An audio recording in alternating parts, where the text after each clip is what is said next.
We are recording. I'm going to start screen share here. So here we go. Okay. View. Let's present here. Start the clock. Thinking. Okay. Welcome everyone to this great talent talk hosted by PIGSquad. This is what localization writing can teach us about game design, or how not to feel asleep. My name is Chris Pranger. I am a former localization writer-editor for Nintendo of America. Worked on such games as Animal Crossing New Leaf, Hyrule Warriors, Yoshi's Woolly World, and Star Fox Zero, just to name a few. So as a localization writer, I learned that localization writing is, of course, a very specialized type of writing, but there's some takeaways we can use for game design in general, and I'm going to give some of those now. So here are 3 key takeaways, and they're very nebulous, they're very big, it's very broad, because all this is very broad. I could go on and on about things about game design. So first main thing I'm going to talk about, space considerations. Brevity is, etc. Number 2, clarity and world building. Basically keeping your player present, very important. And third, I'm going to talk about some writing workarounds for design features such as the fact that Japan has no plurals. What is up with that? We'll get to that later. So first, space consideration. So obviously, Japanese to English is hard because Japanese is a very condensed textual language. English is more spread out, and don't even get me started on German. So here's some examples of how that can look. So Southwest Keep, we can abbreviate that more to SW Keep. That still means we're getting away with 7 characters. Japanese here can get away with 4 according to Google Translate. And then German here is Südwestenhalten.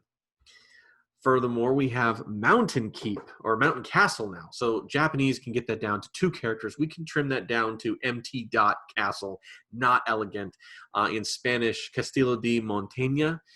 And final one, Spirit Temple, 2 characters again. We can't reduce Spirit Temple anymore in English. Japanese has it in 2. And for French, Temple de la Spirit. So the point here is that you're going to want to learn how to write very condensed. Shrink it on down, keep it very, very tight, which thankfully, because of Twitter, we've actually kind of learned how to do that. So writing condensed and clear isn't as hard as it used to be, because now we're doing a constant, almost daily for some of us, multiple times a day, we're learning how to write concisely.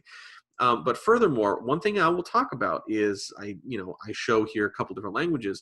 The more languages that you're working together at one time, the easier it is to localize something in the future, and it's good to think things through. So unified names equals save time. What do I mean by this? If you're in North America, likely you're going to be localizing your English game to French and Spanish, French Canadian and Latin Spanish.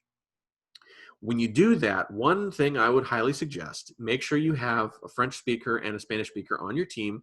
And every time you come up with a name for a character, a place, an item, the game's name, everything, try to make sure that the game works unified between all 3 of your languages.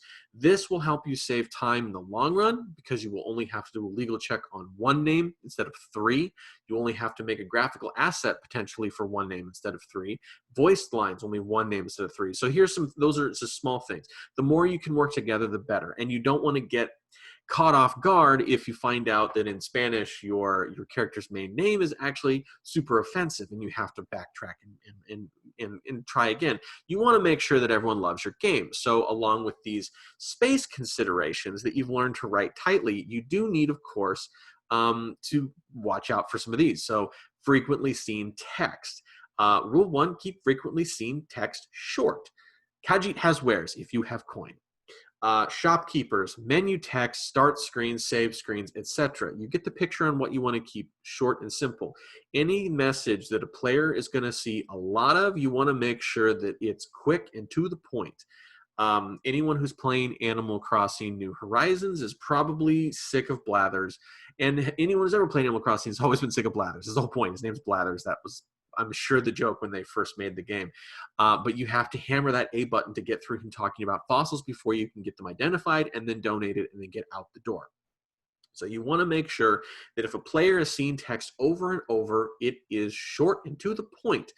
However, the addendum to this rule, Rule 2, sometimes the text is the reward. So here are 3 examples First one here is one that I worked on from Animal Crossing New Leaf. Tom Nook here, when you pay off all your home loans, he will actually sing a song for you in Raccoonish. I spoke with the designers and got the approval to add messages, which is usually not normal when you're doing localization, but I added some messages to give the English players this little extra bit of fun here where he sings your praises. So this is a reward for players that have played a lot of the game to get to this point. Anyone who's played The Messenger, I really recommend. This is a great indie platformer action title. The writing is stellar, and specifically the shopkeeper, against all odds, he has very quick, snappy dialogue when you need to get in and get your upgrades and stuff, but you can also ask him for stories. The player has to go out of their way to ask for these, and the stories actually, for me, drove me along to learn more. And similarly, Undertale is a whole game of text rewards. In fact, there's more text rewards than there is gameplay rewards a lot of time in Undertale. It is fantastic to show what you can do, rewarding the player with text. So next up is clarity. So obviously with brevity, you want to make sure things are clear. And now the main goal here is you want nothing standing between the player and the game. So this is going to encompass more than just, does that make sense? But if any time a player has to stop and go, wait a minute, I'm playing a game, and you didn't want them to do that, then you have an issue. Now, it's explained perfectly here through Futurama when Bender meets God. When he asks him how it works, says, very simple. When you do things right, people won't know you've done anything at all. And that is your goal, generally, when you are writing for a video game. You don't want anyone to notice that there's writing in that game unless the point is for them to notice there's writing in that game. It was very difficult for me to put my pride at the door when I'm working at Nintendo. I want praise. I want feedback from fans. And most of the time, fans did not talk about my writing at all. And ultimately, I realized that that was the goal, because you want nothing standing between the player and the game. And every time the text slows them down and stops and they have to go, wait a minute, I'm playing a game, that ultimately lands you in hot water. You want the player to enjoy the game because they came to play the game.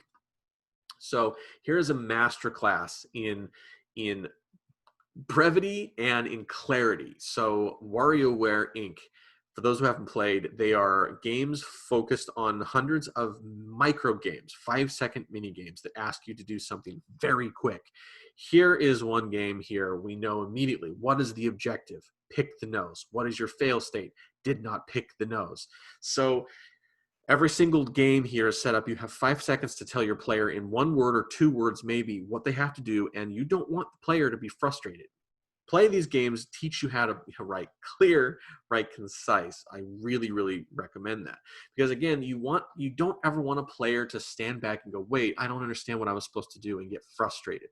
You want to make sure that they are just engaging with your game without getting frustrated. So especially if you're I would recommend as well, if you're writing a game, writing for a game, and the mechanics may be a little obtuse, have someone who doesn't usually play games try to read your text and see if it makes sense to them. It's a good sniff test to see if it makes sense. If someone who doesn't even play games can understand it, that's great. If they don't, maybe try tweaking a bit more.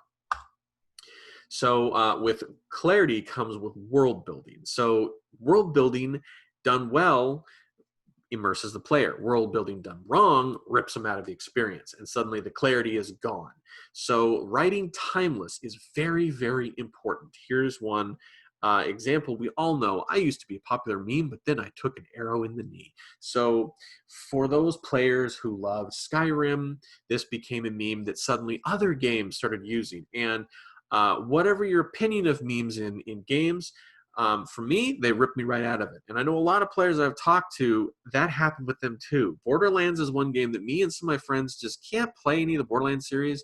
They're great mechanically, but the story-wise and writing, they're so laden in pop culture that it's very difficult to stay in the moment. A lot of the most timeless games are always written so that the goal here is you want the game to be understood and beloved on launch day, or 10 years or 20 years. You never know when a new player is picking that game up for the first time. You want them, in general, you want them to be able to enjoy the game for what you want it to be. And the more you use popular memes or pop culture stuff, the more it kind of bogs down and gets stuck in time. So tread very lightly there. Secondly, here's a tip: avoid writing purple. So what is writing purple? We know what writing blue means, but purple is specifically about medieval writing.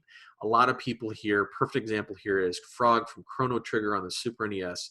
The original translation was, "'Tis thee, Chrono, thou art here to practice thy skill in swordplay." No one ever talked like this. Never. In medieval times, no one talked this way. Thou art, thou thee, thou those.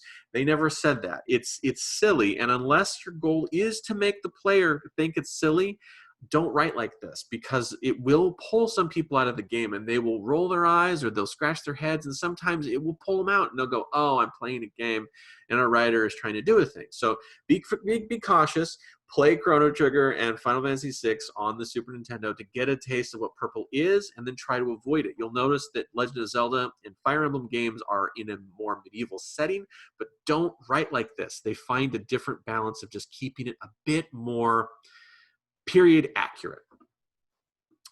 So all of this is to say, meta humor is hard. I know that in the indie scene, meta humor is one of the darlings of writing, and sometimes can become a crutch, and you don't want it to become a crutch.